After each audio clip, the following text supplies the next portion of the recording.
right, we want to welcome Devon Witherspoon. I'm a big fan of yours, Seattle Seahawk. What do you got going here in New Orleans? What are you up to?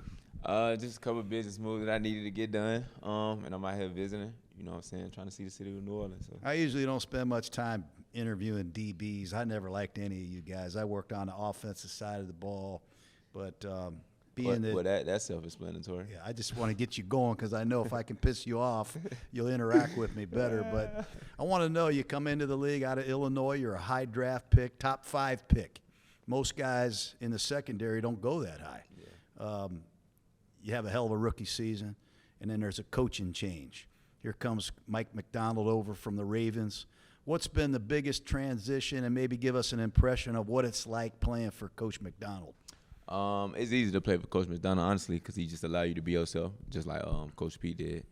But I think he's just a little bit different. You know what I'm saying? He ain't the Give me typical something coach. on him. What's different about him? He's just weird. You know what I'm Yeah. saying? He kind of like a nerd. You know Yeah. what I'm saying? But it's in a good way, though, not a bad way. I don't know how to kind of explain that. You got to explain it now. You called him a nerd. Yeah. I mean, that's self-explanatory. Yeah, okay. So, but I mean, he a good coach though. Like he know what he doing, especially on the defensive side of the ball. And the way he run his defense is so complex. Like you could never really get a beat on what he doing out there. So, it was easy to transfer over. Multiple coverages. Yeah. Multiple disguises, and really a young, talented secondary. Yeah. Maybe give us a little snapshot of who the guys are you're playing with. Well, I'm playing with a couple guys. You know, I got my dog Jinx, Rayshawn Jenkins out there, Julian Love, Kobe Bryant, Rick Woolen, Trey Brown was out there, Josh Jobe, Lil Mighty the rookie. Tell me about Reek. Mighty. Tell me about Reek over here. He's had a lot of history. He's a big corner. Mm-hmm. I mean, what are some of the things that he does better than most? Well, he covered the non-ball pretty good. So it's like he really get beat on the non-ball, but just his athleticism and his ability to make up, like even if he missed at the line of scrimmage, I think that's the best thing about him. Like his make-up speed is just ridiculous. So it's like you really never beat him. It's 9 times out of 10 he just probably misjudged the ball or something. I don't think football fans realize how hard it is to be a nickel. I think it's the hardest position to play on defense, personally. When we won our Super Bowl, we had a Hall of Famer, Rondé Barber, in the slot. Right. And we couldn't practice. We couldn't even go to games without him. Yeah. I would get on the bus. I would say, is Rondé here? And if he was on the bus, I said, well, let's go. Tell me, what are the 2 or 3 things that are most difficult about being the slot corner, the nickel corner in an NFL defense? I think a couple of difficult things about playing slot is, I mean, one, you got to know how to play in space. I mean, because you're already off the line of scrimmage. 9 times out of 10, the guy's off the ball. So you got to be able to play in space and be able laterally quickness to match the guy moving. And then second is like being in tune with like the fronts. And now you in the run fits, and this is your gap, so you got to be in tune like how to. You're a linebacker. You know what I'm saying? How the front is playing. If the guard pulls, well, now I got to pull another gap as well. Mm-hmm. And now you got to take on these 350-pound guards. And you know what I'm saying? It's tough. Your playing style, though, you're not the biggest guy. How big are you? I'm only 6 foot 185. So. 185 pounds, and you're playing in the briar patch, I call it. Yeah. But your playing style, what is your mentality, your playing style when you put that helmet on Sunday? I just go out there and be the best me, and I just play aggressive. That's just how I play. That's just how I talk. Mm-hmm. So I just go out there and be myself, and then my guys trust me to be myself. So it's easy. All these fly sweeps, these jet sweeps. I mean, there's one thing when a guy goes in motion. Mm-hmm. There's another thing when he jets across. Mm-hmm. We used to rock and roll the safeties. Yeah. Now we can't do that because of the play action. Yeah. But now what we're doing it for is we're trying to get a 185-pound man in there box. Playing linebacker Yes, in the sir. box. And we get a guard up on you. Get the nickel in the I want to hear that because there's got to be, I don't know, I'm a lot heavier than 185, but when I played, I was 185, and I'm trying to imagine myself in the box in the NFL. What's that like in there when guards and tackles are pulling up in there? It's tough. I see why they call it the trenches. So you got to bang like every play. Mm-hmm. So it is a difficult job to do. But I mean, like once you know when you're in tune with the fronts and how the offense is going to attack you and you know what's coming, well, it's kind of easier to play it like that. And also it's like, well, I'm much smaller than those guys, so and I could play better in space. So it's like I really don't have to, you know what I'm saying, bang with them every play. Like sometimes you get AI and crossover and just get them out the way and just go make the play and shoot the gap. So you got a chip on your shoulder when you play. You're pissed off out there. I can just tell, aren't you? Yeah, I make it personal for me.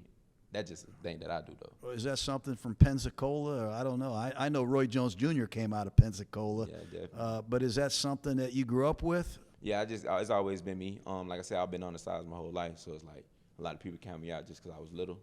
So I just play with a chip on my shoulder, just to say like we still got to go out here and play football. Like at the end of the day, so you got to line up in front of me, I line up in front of you. So whatever you was just talking about, it really don't matter. You got to show me now. Here's a great question for you, and you got to answer this honestly now, because I love making effort reels. When I was coaching, even still today, I bring in young players and I show them Lawrence Taylor playing with the New York Giants. Incredible effort. Mm-hmm. Some of my favorite players over the years are my favorite players because of the effort that they play with. Mm-hmm. I mean, Robert Mathis of the Colts, Buda Baker of Arizona, badass, man. I got these guys, I got their jerseys, and I tell all these players, and I show them the film. I fucking love watching you play, man. I mean, your effort. I saw you against Miami Dolphins. You chased a Miami Dolphin into the Seattle Sea of water out there. Yeah. What is that about you? I mean, you're weird, man. You are freaking crazy out there.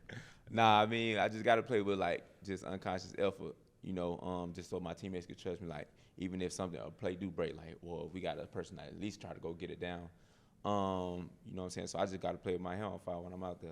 Well, what happens when you're practicing? Are you practicing like that? I'm sure. Yeah. So I practice that way out the week. So when I get to game day, I mean, it's just second nature. It's easy to do. You really don't think about it. You just do it. When I watched the Seahawks play, I was really impressed with your pass rush. Moye, that guy's coming off the edge. Who is this Hall guy, number 50? Heavy-handed D. Hall, my boy. Shout out D. Hall. Sure. Huh? Yeah. But you got a lot of guys. Draymond Jones is rushing a passer. Leonard Williams looks great. You get Ernest Jones in a trade. The man walks in the building now. Baltimore did this with Roquan Smith when McDonald was there. They made the trade. They brought in Roquan Smith, and this defense took off. Yeah. I kind of felt like that when Ernest Jones walked in. 100%. What's your take on that? Nah, definitely. When Ernest got there, everything just started to click. I mean, the first game he got there was the Buffalo game, and that was kind of shaky. But after that game, like when we really dialed in, all right, now he's in tune with the system. I mean, he just made everything click. That was like it was the only thing we was missing. So when we got him, bro, we started to take off as a defense. You guys really started off great. And then you had some lapses, some games. The Detroit game sticks out on Monday night. I couldn't wait to see you guys against the number one offense. Mm-hmm. Green Bay came to Seattle. I thought that wasn't your overall best performance. Yeah. What does this defense have to do to really be a great Seahawk defense? I think the biggest thing for us, the biggest jump we need to make is getting more turnovers. I mean, if we give the offense more chances to score the ball, we just take the ball more away. I mean, then we in a game, you know what I'm saying? Because 9 times out of 10, if you win a turnover body, you normally win the game. Mm-hmm. So we just got to get more turnovers. When I watch you play, I think I call it a nail, a nickel blitz. We called it a nail. Mm-hmm. Our wide receiver. Watch your nail. You shoot your gun, I call it. You shoot your gun, man. You beat that wide receiver's block, and you make a lot of your money beating that guy's block. It's really not a blitz.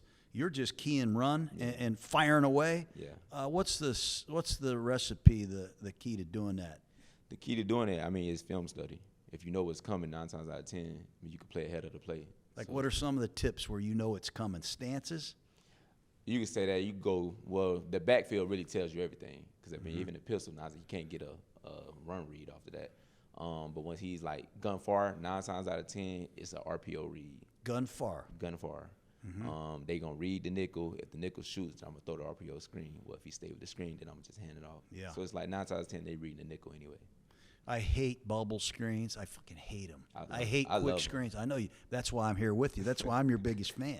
I want to get Buda Baker, Trent McDuffie, Tron Johnson, and you, and take out every bubble screen and quick screen known to man. Definitely. But you do like mixing it up with some of these wideouts that don't block.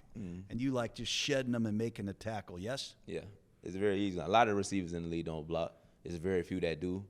So those guys, it's more tough when it's with those guys because they willing to lay their body out there for those guys, for their guys. But like I said, majority of them don't like to block, so it's easy. You've been in the Pro Bowl 2 times already, just 2 years.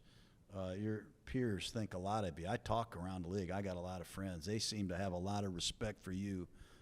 What is next for you? What are the next 2 or 3 things that you're looking to do in your career? I I'm looking to make the playoffs to start, and then we can just build on it from there. But like at least we get to the playoffs. I think we definitely gonna have the team to make it to the Super Bowl, but we can't just go out there and say we really got to go out there and prove it every week. Last couple things. Your preparation. I'm interested in this. Rondé Barber, I remember seeing him. John Lynch are both in the Hall of Fame. They work their ass off in the film room, behind the scenes. What is your routine? What are the 2 or 3 things that are really most important in your weekly preparation? Really just like formation keys, and where their best player like to line up. Like, cause 9 times 10 he's definitely gonna dictate how that play is gonna be ran. Like I said, normally your X line up at the X position, but if he moves to the slot or he's at 3x1, is he at number 3? Well, they're doing that for a reason. They're trying to create mismatches against somebody, get speed on the linebacker, and different things like that. So it's an easy one. Formation gonna tell you everything. And then we got Coach McDonald, like he know where everybody gonna run anyway. So they tell me you're one of the top trash talkers in the league. Now I'm really into that. I was one of the top trash talking head coaches. Okay. I would start on you guys in pregame warm-up. So I'm going to have a little back and forth with you. all right. I want to hear about your 3 receivers, Metcalf and Jigba and Lockett, because I know what it's like in one-on-one. I know there's a lot of that trash talk. We go at it on one. But when you go up against Metcalf, he's a big dude now. Yeah. Are you more selective in the trash talk that you use? Nah, we always talk trash to each other. You got anything that works on Metcalf? Nah, it's whatever really whatever come to mind at that moment. So Can it's you like, give us an example of what might get under his skin so I can? Really, it ain't gonna get under DK's skin. Give me because, like, he something. done heard something. He done heard Okay. everything. What about in Jigba in the slot? That's the guy you see most of the time. Yeah, but it's like when you talk trash to your teammates, it really don't affect them because they really know you.